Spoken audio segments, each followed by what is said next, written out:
got one of these little Holley carburetors, fuel regulators, and I was having a lot of trouble. You could not get this thing down below 3 psi. If you put it in the car and pulled that adjuster clean off it, it would be 3 psi, 3.5 psi just to start with. And these 34 pick 3 carburetors, they need sort of 2.5 at the most, otherwise they leak on the needle valve. Now, what I found with these is the spring was so long that when you put the spring in there, it was way above the level of there. The spring was sitting quite high up.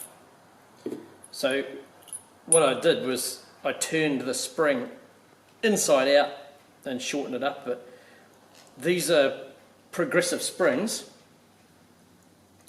so when it's working, you'll see it just works on the bottom ones, the big wide piece, and as you push it down, then it starts compressing up here later. So it's a really good progressive spring. This is a heavy one. This is for a little bit higher pressure. But the other thing I found is when you put these in, plus the spring on top, I don't know if you can see this, I'm not too sure about lining up the camera here, but there's quite a gap there. So when you put the whole thing together, you've opened the valve just by putting the cap on.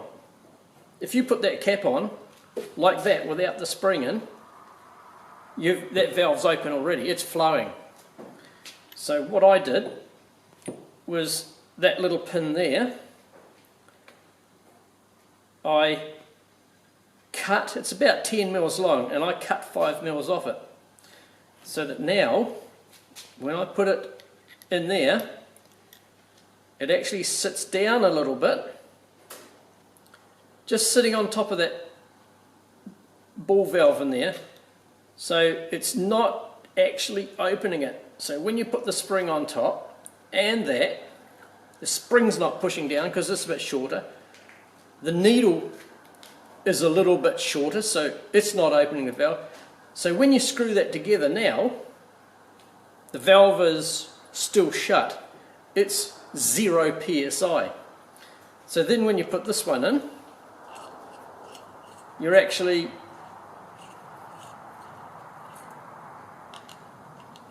you screw it in, as soon as it takes up the spring, you're on 0 psi. Now, a couple of turns and you're on 1 psi. A couple of more turns, you're on 2 psi. A few more turns, you're on 3 psi, and then you can go up to 4. I could feel that working on the spring there. But the way I've got it set up now, it's so easy. It's without all that pressure preload on the spring, and without that big long, whatever you call that thing, little spike. You can start off at 0. You're not starting off at 3 or 3.5 or whatever they've given you. So